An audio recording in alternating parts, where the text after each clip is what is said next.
Ladies and gentlemen, it's time for us to have a bit of a conversation. And the conversation for today is going to be about Lupa and some of her teams. Because I've seen a lot of questions floating around. I've seen a lot of theory crafting from maybe some more junior members of the community talking about where she's going to be a best in slot, how she's going to work, and some of the characters that they're raising on the side. Because one thing is for certain about Lupa. She has captured the hearts of many individuals, particularly those that might not already have the best assets for her overall performance. So that's what we're going to do. Talk about some of her best in slot teams, where she might look like a good replacement, and where she's a bit of a bait.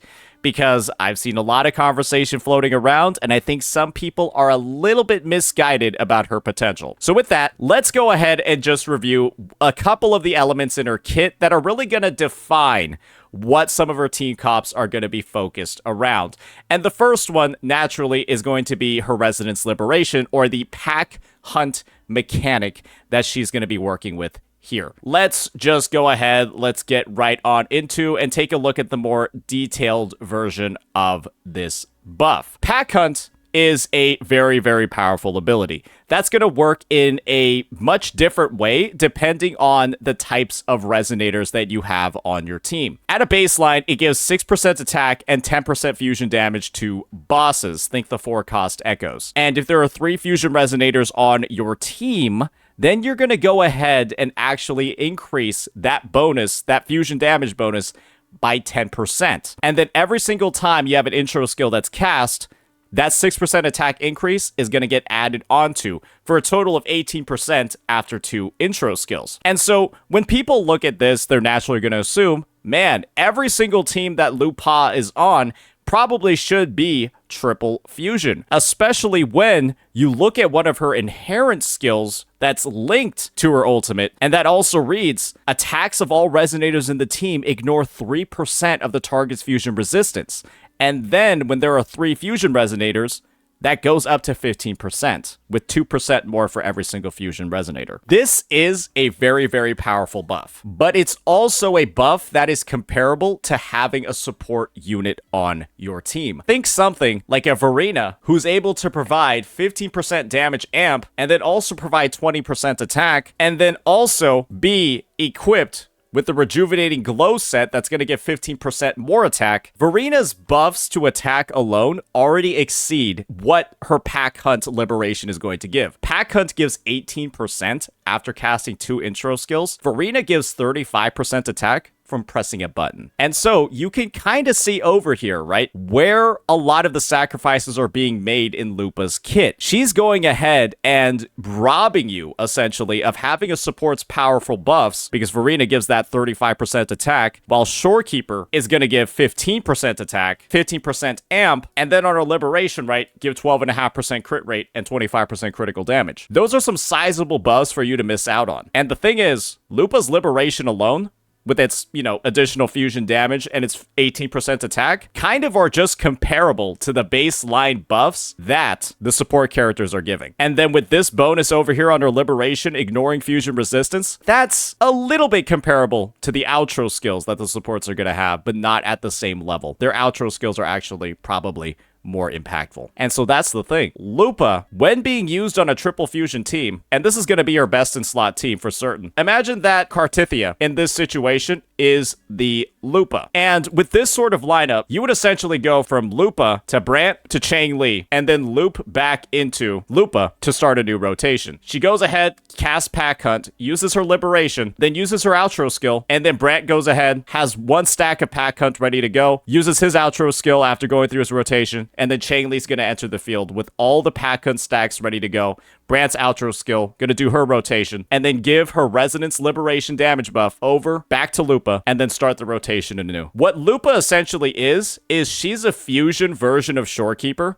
that also deals Liberation damage and is also meant to be like a side DPS, sort of main, sort of sub DPS at the same time. But that's not the only way to play her. That's going to be the optimal way to play her to make use of all of her buffs, but you can still utilize her with, for example, a rotation like this, where you're starting off on Shorekeeper or Verena, getting all the buffs, going over to Lupa to go through her rotation. Then the only unfortunate part about this is that, well, your pack hunt mechanics are going to feel a little bit unaligned, because you can make the decision of, okay, do I want to buff with the Stellar Realm first, or do I want to buff with Pack Hunt more? And the answer is the Stellar Realm is a lot stronger than Pack Hunt. 12.5% crit rate, 25% critical damage. That's going to be a lot stronger than the buff that you're getting over here from stacking up Pack Hunt, which is literally just going to be 6% attack instead of crit buffs. So this is the situation. This team is still going to be very good. This team is still going to be very strong. You're simply not going to have the flexibility, right, of being able to slot in Shorekeeper on other teams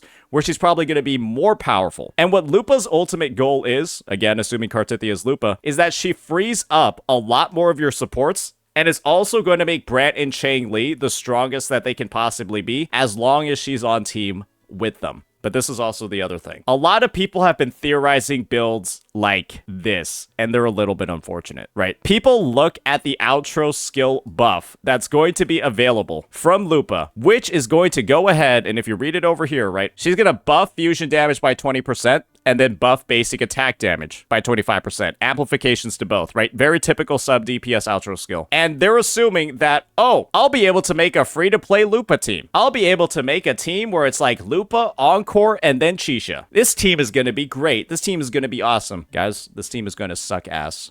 This team is going to be legitimately not good.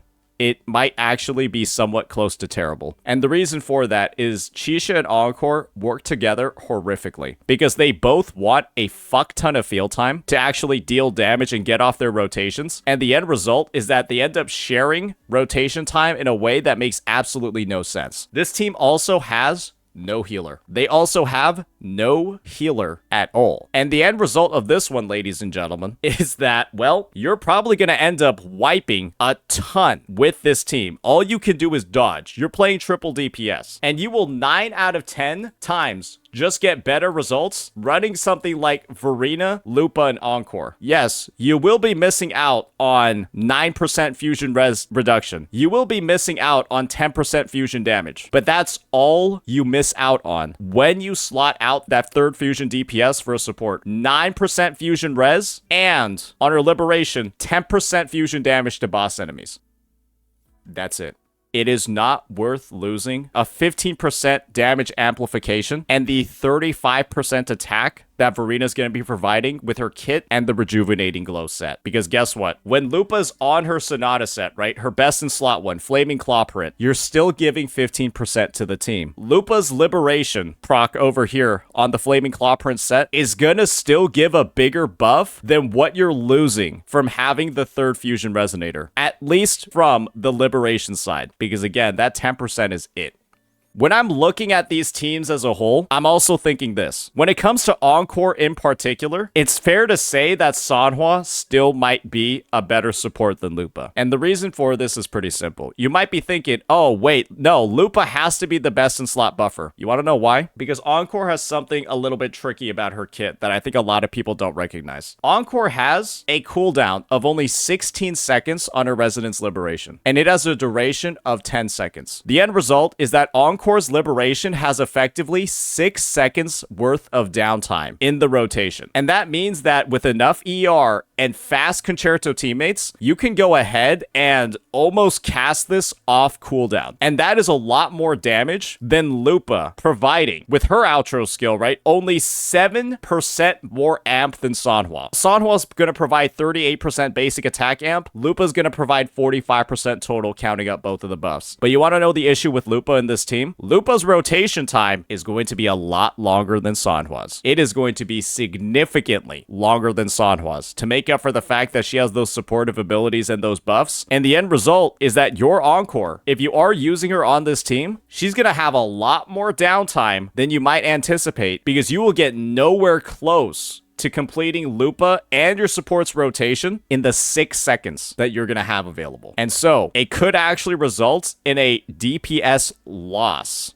for your rotation if you try to end up using Lupa instead. And so what this means, ladies and gentlemen, is that it's really just all about being a little bit more precise, a little bit more, realistic with your expectations when it comes to this unit. The flexibility that she's going to provide is once again focused around freeing up other supports and then making triple fusion teams feel really good. But this is kind of the realization that I feel like most people should have about the triple fusion team. Chang Li is actually the most optional one on the triple fusion team. And if you want to play triple fusion, I'm sorry to say this, but you kind of need Brant. You kind of need Brant from the perspective of he's the only fusion character in the game that actually sustains the team. He's the only one that lets you properly survive in content without needing a support. And he's also the one that benefits the most from Lupa's outro skill. And if you don't have him, unfortunately, I don't think you're going to get close to the amount of mileage that you actually want out of this unit. If you don't have Brant, Lupa in a lot of ways is kind of just going to be a worse version than Sanhua for you. And that's unfortunately it. She's going to feel like a worse version of Sanhua.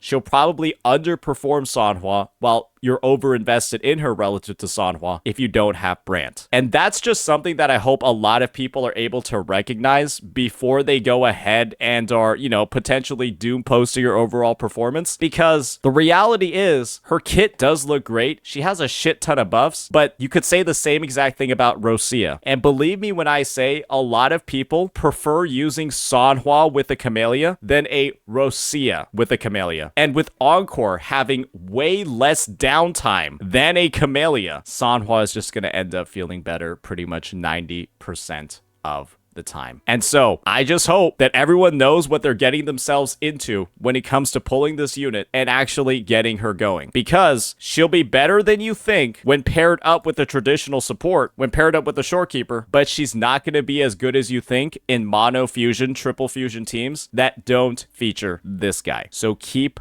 that in mind before you go a little bit too crazy and invest a little bit too much in a team where you might not have the right partners or the right units for it to reach its full potential. Because guess what? There's a lot of people that did that before when they were pulling this unit. And boy, oh boy, I know a lot of people that kind of regret pulling her. But we don't have that excuse when it comes to Lupa, because you have every single tool in the game. It's already been made available to get the most out of Lupa's release. I think the last team that I'll talk about is a non-mono fusion, but then also a team that isn't featuring a support that might actually work out somewhat well. Pretend Cartithia's Lupa over here, and then we're going to have Cantarella, and then we're also going to run Chang Li. This team is clearly, right, not going to be mono fusion. It's not going to benefit from the doubled pack hunt fusion damage buff. It's not going to benefit from the extra resistance, but Cantarella in a lot of ways is like a Havoc version of Brant, because she deals basic attack damage, and then she also amplifies resonant skill damage, much like how Brant amplifies resonant skill damage. You lose the fusion synergy, but Cantarella also provides healing and sustain for the lineup, while naturally buffing Chang Li's main damage type. And then Lupa, with her fusion damage buff over here, will also be able to buff Cantarella's output. So that is something as well for you to think about if you are trying to give your Cantarella some additional use cases in the future, or you just want to try out some new teams, because I actually think this team is going to be pretty okay. I think it's going to be pretty decent. It's not going to perform at the same levels of Brant, but it might be something fun for you to try out. And of course, you've got the mommy dynamic duo over here, which I'm pretty sure is enough of a reason for people to try to play this team.